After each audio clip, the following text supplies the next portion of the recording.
How we make money has become shorthand for who we are as a person. If you are a software engineer, you are seen as being smart and a bright thinker. But if you are a cashier at a grocery store, all of a sudden you aren't seen as being very motivated or ambitious. This is why in his book, The Good Enough Job by Simone Solzoff talks about how over-identifying with just one aspect of your life can be very dangerous.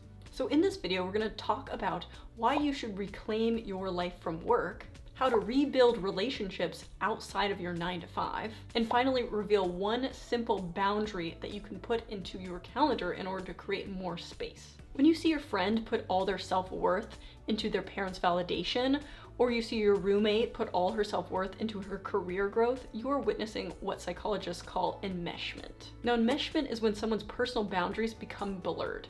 This term is commonly used in regards to relationships, so why are we seeing it come up a lot when it comes to work? This is because work has become your social life, your sole sense of purpose, and a place to feed yourself and have income. That's a lot of pressure to put on work, and anyone can take this away from you at any time. So how do we avoid enmeshment at work? So I actually consulted a book called How to Build the Life You Want. Co-author is actually Oprah Winfrey, which is kind of weird. But the main author, he talks about basically building relationships that are completely outside of work, and that will help with this term of enmeshment.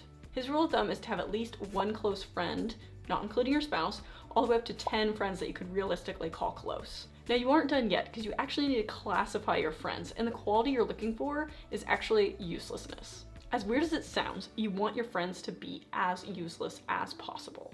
Now, the reason he keeps calling them useless, and I personally don't prefer the term, but it's actually a compliment. It gets rid of all the fake friendships, because if they aren't useful to you as far as a career standpoint, then you're really just hanging out with them because you like them, because they're a good person, you like to be around them. So it's a really great compliment to give somebody, but the term is, it's supposed to grab your attention. The whole idea is to get rid of deal friends and start developing real friends. And what he means by this is deal friends are like your old coworkers that you grab drinks with every now and then. They're not really somebody you can talk to about your problems and develop a really long, deep relationship. Those are real friends. Let me go through a couple examples in my own life. So I have a friend, Marshall. We met at work several years back, but now she's in a completely different industry as me. So I'm not hanging out with her for some weird ulterior motive to advance my career, right? I'm just hanging out with her because I like her. I like being around her. So that would be a real friend, not a deal friend. Now, don't get me wrong, you can have useful friends as far as career development. I have a friend, Nathan, and we also met at work, and we work in the same industry. So there is this deal sense of thing, we can both advance each other's career, kind of lingering around. But what makes it different is the fact that we hang out outside of work, right? I'm not getting drinks with him every now and then and only talking about work. I've met his wife, his kid, we hang out all the time. So that would be a real friend rather than a deal friend, because we have that relationship. Now, both those friends I met during work, right? That's your social life now. That's just how it is at work. But what I'm trying to do now is actually make friends that are outside the industry. And how I'm doing that is actually through volunteer work. So I do Habitat for Humanity builds, and that's how I met my new recent friend, Angelica. Now, we are slowly developing our friendship, so we're early on. So if she saw this video, a little weird that I'm showing her, but that's how you meet people that are completely outside the industry. There's no deal at all that you could possibly have with them, right? Because you're just hanging out with them because you like them. So start thinking about how much you rely on work to develop your friendships, and actually start doing this outside of work so that you're not so enmeshed with your work and your personal life. Now, the author says if you want to know who you are outside of work, you have to do other things besides, work.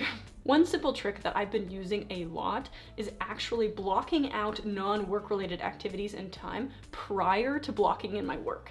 I know that sounds weird and kind of strange, but think about it. I know so many of my coworkers who do gym sessions or pick up their kids and move around their work around their non-work related schedules. And I'm thinking, why can't I do the same? Why can't I say, from 10 to 11 on these days, I'm doing my painting class or whatever, and then move work around it? I mean, if you work from home, it's a little bit more realistic, but you can do this outside in your other hours, non-work hours, if you do work day to day, at the job site or at an office.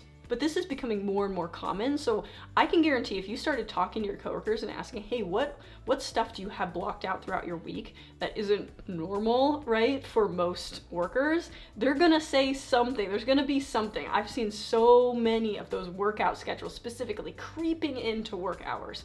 And there's also a benefit to it, because if you do work out, you actually do gain brain activity. So there are some incentives that you can say to your boss as well. Now, if you reclaim your life from work, but you haven't figured out what activities actually make you the happiest, you aren't really gonna get very far because you're just gonna be doing more stuff that's kind of mundane and not really getting you going. So I recommend a book called Happier Hour by Cassie Holmes. Now, she talks about basically creating a time audit, and you go through your calendar and you say, reading made me 8 out of 10 of happiness and stuff like that. There's some really cool activities that she has in that book. So I will link up here my video review on it and kind of go through the activities with you. Otherwise, I will see you guys next time.